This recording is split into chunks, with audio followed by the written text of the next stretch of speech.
I am not a victim. I am a survivor. The man who attacked me will cover his face. I want. Acid attack സർവൈവറായ ലക്ഷ്മി അഗർവാളിൻ്റെ famous ആയിട്ടുള്ള ഒരു കോട്ടാണിത്. ഞാനിപ്പോൾ നിൽക്കുന്നത് ആഗ്രയിലുള്ള ഷീറോസ് എന്ന കഫേയിലാണ്. ഈ കഫയ്ക്ക് എന്താണ് പ്രത്യേകത എന്ന് നോക്കുകയാണെങ്കിൽ ആസിഡ് അറ്റാക്ക് സർവൈവേഴ്സായ ഒരു കൂട്ടം സ്ത്രീകൾ നടത്തുന്ന ഒരു കഫയാണിത്. ഇന്ത്യയിലെ കണക്കുകൾ നോക്കുകയാണെങ്കിൽ 2018 മുതൽ 2022 വരെ 176 സ്ത്രീകളാണ് ആസിഡ് അറ്റാക്കിന് ഇരയായിട്ടുള്ളത്. ഇവർക്ക് ഇതിനെ തുടർന്നുള്ള ജീവിതം, ഈ ആസിഡ് അറ്റാക്കിന് ശേഷമുള്ള ജീവിതം കുറച്ച് കഠിനമാണ്. അവരെങ്ങനെ ജീവിക്കും? അവരെവിടെ ജോലി ചെയ്യും? അവരെങ്ങനെ സർവൈവ് ചെയ്യും? അതിനൊക്കെ കൂടെ വേണ്ടി ഒരുക്കിയ ഒരു ഇടമാണ് ഷീറോസ് കഫേ. ഇവിടെ ഒരുപാട് ആസിഡ് അറ്റാക്ക് സർവൈവേഴ്സ് ജോലി ചെയ്യുന്നുണ്ട്, ജീവിക്കുന്നുണ്ട്. ഇന്ന് നമുക്ക് അവരുടെ കഥ കാണാം.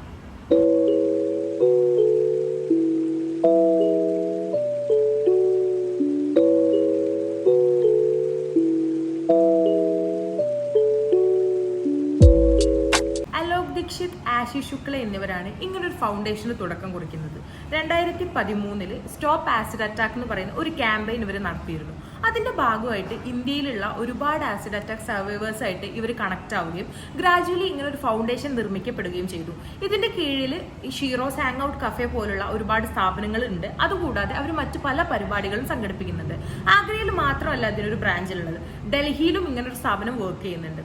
ഇങ്ങനെ ഒരു ഇന്ത്യൻ യാത്ര ഞാൻ പ്ലാൻ ചെയ്തപ്പോൾ തന്നെ എൻ്റെ ബക്കറ്റ് ലിസ്റ്റിൽ ഉണ്ടായിരുന്ന ഒരു സ്ഥലമായിരുന്നു ഈ ആഗ്രയിലുള്ള ഷീറോസ് കഫേ. കാരണം എനിക്ക് ഇവിടെ വരണമെന്നും ഇവരുമായിട്ട് ചെലവഴിക്കണമെന്നും ഇവരോട് സംസാരിക്കണമെന്നും പറ്റുമെങ്കിൽ ഇവരുടെ ഒരു ഇന്റർവ്യൂ എടുക്കണമെന്നും ആഗ്രഹം ഉണ്ടായിരുന്നു. സോ ഞാൻ ഇന്റർവ്യൂ എടുക്കാൻ അവരോട് സമ്മതമാണോ എന്ന് ചോദിച്ചു. അവരതിന് സമ്മതിച്ചിട്ടുണ്ട്. അപ്പോൾ നമുക്ക് അത് കാണാം. ഞാൻ നേരത്തെ പറഞ്ഞതുപോലെ ഇന്റർവ്യൂ എടുക്കാൻ വേണ്ടിയിട്ട് ഈ കഫേയിൽ വർക്ക് ചെയ്യുന്ന റുക്കിയ എന്ന് പറഞ്ഞ ദീദി നമുക്ക് സമ്മതം തന്നിട്ടുണ്ട്. സോ ഇന്റർവ്യൂ ഇംഗ്ലീഷിൽ പോകാനാണ് സാധ്യത. കാരണം ദീദിക്ക് ഇംഗ്ലീഷും ഹിന്ദിയും മാത്രമേ അറിയുള്ളൂ. So let's get started. Didi, how this happened to you? When I was my sister, husband, brother-in-law, younger brother. Brother is one side love. Me no love. Me 14 years old, small. Brother is 25 years old. Me no like this year boys like. मैं no reject. मैं छोटी थी इसलिए मेरे पैसे attack किया उसने कि वो ना नहीं चाह रहा था, कि उस चाह रहा था जैसे वो मुझे टॉर्चर करता था या वो मुझसे बात करना चाहता था. मैं उससे बात नहीं करती थी क्योंकि मैं छोटी थी, समझ में नहीं आता था. वो मुझसे बदतमीजी करता था, मैं मम्मी से कहते करती थी. तो ऐसे ही चलते चलते मेरे घर में झगड़ा होने लगा और मेरी बहन बोली कि आज के बाद मैं अपनी बहन को नहीं बुलाऊँगी. तो मेरे जीजा ने ऐसे झगड़ा हुआ, एक बच्चा मिसकैरेज हो गया झगड़े में. मेरे भाई दीदी का बच्चा मिसकैरेज हुआ. उसमें मेरी दीदी ने फ़ोन किया जो जीजा ने कि मैं एक ऐसे बच्चा मिसकैरेज हुआ. तो मेरी मम्मी बोली उसके छोटे छोटे 2 बच्चे थे, तो ये चाय वाय बना देगी उसकी हेल्पिंग के लिए. उन्होंने मुझे लेके गई मम्मी. तो वहाँ वो था बहन का देवर, बोला अभी आइए मेरे से इसकी शादी पक्की कर दो. तो मेरी मम्मी बोली ये बहुत छोटी है, I am 14 years old, no married. वो बोला कि इसके साथ मेरी शादी पक्की कर दो. तो मम्मी बोली शादी का टाइम नहीं है, हम अपनी बेटी को देखने आए और ना कि हम तुझे शादी करेंगे. तो बस वो सुन के चला गया और बाहर जाके वो एसिड ले आया. वो एसिड लेके आया तो रात का टाइम था, सैटरडे का दिन था, मतलब शनिवार का दिन था. रात को वहाँ लाइट नहीं रहती थी, एकदम कस्बा था. तो मैं बाहर बैठी थी, मुझे वॉशरूम जाना था. मैं उसकी बहन का इंतजार कर रही थी कि मुझे ले जाए क्योंकि मेरे लिए वो नया घर था. तो मैंने कहा मुझे वॉशरूम जाना. मैं बाहर बैठी हूँ ऐसे और वो आता है और बाहर से एसिड लेके आता है और एकदम भाग जाता है. तो मैं समझी वो मेरे को चाय डाल के गया. मैं एकदम चिल्लाने लगी, चीखने लगी, वहाँ मेरे को चाय डाल दी. ऐसा लगा कि 2 ऐसे चीर दिए.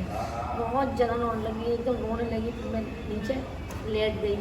मेरे जीजा समझे मैं डर गई हूँ, वो नहीं समझ रहे था मेरे ऊपर क्या हुआ. उन्होंने मुझे हक किया मेरे जीजा ने, तो वो भी यहाँ से जल गए. बोले इसको तो तेजाब डाल दिया. फिर उन्होंने मेरे को पानी डाला. उन्होंने अपने को नहीं देखा, मेरे को पानी डाला, बहुत पानी डाला. मैं लेट रही थी और तो रो रही थी, चीख रही थी कि लग रहा था कोई मुझे एकदम कुछ नहीं दिख रहा था, अंधेरा दिख रहा था. आँखें बंद थी, पूरी चीख रही थी बहुत देर तक. मैं ऐसा लग रहा था ये ऐसे नोच रहा है कोई, ये खिंच रहा है, ये भी खिंच रहा है. मेरी मम्मी आई अंदर से, वो बेहोश हो गई. मुझे देखकर रोने लगी. जो मेरी बहन को मिसकैरेज बच्चा हुआ था वो बाहर आई, उसकी हालत सीरियस हो गई. एकदम गिर गई वो भी मुझे देख के। फिर हम लोग को हॉस्पिटल लेके गए। हॉस्पिटल गए तो डॉक्टर नहीं गए, जो ट्रेनिंग के लिए आते हैं डॉक्टर जा चुके थे, और वो ट्रेनिंग के लिए आते हैं। उन्होंने मुझे इंजेक्शन दिया बेहोशी का, पूरी रात में बेहोशी। सुबह मेरी आँख खुली तो एकदम ऐसा ऐसा लग रहा था, मुझे लग रहा था कि कुछ मुझे जाके कोई शीशा दिखा दे, मुझे कुछ दिखा दो, मैं देखना चाहती हूँ मुझे क्या हुआ। मैं ऐसे ऐसे हाथ लगा रही थी, एकदम पूरा इतना बड़ा मेरा मुँह खिंच पे। और फिर मेरा भाई यहाँ से गया, मुझे यहाँ से बोले क्या इसको आगरा ले जाओ। अलीगढ़ से मुझे रेफर कर दिया आगरा के लिए। तो मुझे एशियन हॉस्पिटल में मुझे भर्ती कराया। तो जब वो ड्रेसिंग होती थी तो पूरे ऐसे डॉक्टर ऐसे करते थे तो पूरे तो खिंचता था, तो लगता था कि मैं अपने को मार दूँ। तो मैं बोलती थी कि तुम मुझे इंजेक्शन लगा दो, मैं मर जाऊँगी। तो मैं भाई से बोली तुम मुझे जहर का इंजेक्शन लगवा दो, मैं मर जाऊँगी, मैं जीना नहीं चाहती। Obviously, this time was tough for you. How you survived this? उस टाइम मतलब मेरा भाई सपोर्ट करने वाला था, my brother is full support. वो नहीं एहसास होने देती कि मेरे चेहरे पे क्या हुआ। वो मुझे चाहते थे कि मैं आगे बढ़ूँ, मगर मैं उस चीज़ से नहीं निकल पा रही थी। जो मैं यहाँ आके मैंने अपना फेस कवर, सबसे पहले तो हमारे अंदर क्या होता है, जो अंदर हम सोचते हैं कि हम चेहरे से मैन ब्यूटी है, मगर हम चेहरा मैन ब्यूटी नहीं होता, हमारा heart beauty and my smile beauty. Yes, yes.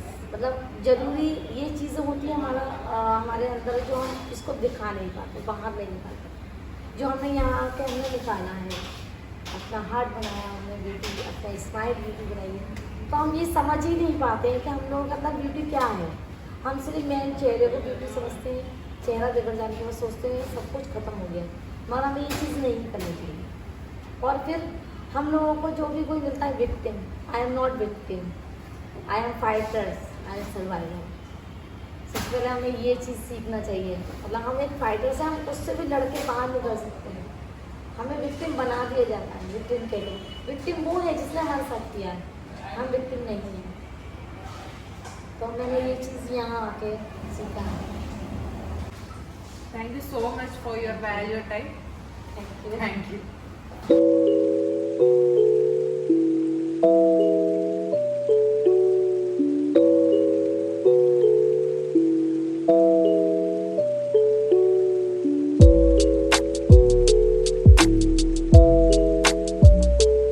Acid എങ്ങനെ അവൈലബിൾ ആവും എന്നതിനെ കുറിച്ച് പലർക്കും പല ഡൗട്ടും ഉണ്ട്. ഇപ്പോഴും പല ഷോപ്സിലും അത് ഈസിലി അവൈലബിൾ ആണ്, വിത്തൗട്ട് എനി വെരിഫിക്കേഷൻ. അങ്ങനെ ഒരു വെരിഫിക്കേഷനും ഇല്ലാതെ ആസിഡ് ഇവർക്ക് എളുപ്പത്തിൽ വാങ്ങാൻ പറ്റുന്ന ഒരു രീതിയാണ് ഇപ്പോഴും ഇവിടെ ഉള്ളത്. ഒരു കഫേ എന്നതിന്റെ അപ്പുറത്തേക്ക് ഇവരിവിടെ പലതും വിൽക്കാൻ വേണ്ടി വെക്കുന്നുണ്ട്. ചെരുപ്പുകൾ, ചുരിദാറുകൾ, പിന്നെ ഈ സ്ത്രീകൾ ഉപയോഗിക്കുന്ന ചില ആക്സസറികൾ എന്നിവയൊക്കെ അതിന്റെ ഭാഗമാണ്. സോ ഇവിടെ വരുന്നവർക്ക്, ഇവിടെ ഹാങ് ഔട്ട് ചെയ്യാൻ വരുന്നവർക്ക് ഈ സാധനങ്ങൾ വാങ്ങുകയും ചെയ്യാം, ഇവിടെ കുറേ നേരം ഇരിക്കുകയും ചെയ്യാം, ആസ്വദിക്കുകയും ചെയ്യാം. ഷീറോസ് കഫേയിൽ വന്നിട്ട് ഞാൻ ഓർഡർ ചെയ്തിരിക്കുന്നത് ഒരു നോർമൽ ടീ, പിന്നെ എൻ്റെ ഫേവറേറ്റ് ആയിട്ടുള്ള ഫ്രഞ്ച് ഫ്രൈസ്. ഇത് ടേസ്റ്റ് ചെയ്ത് നോക്കാം. അച്ചാറി.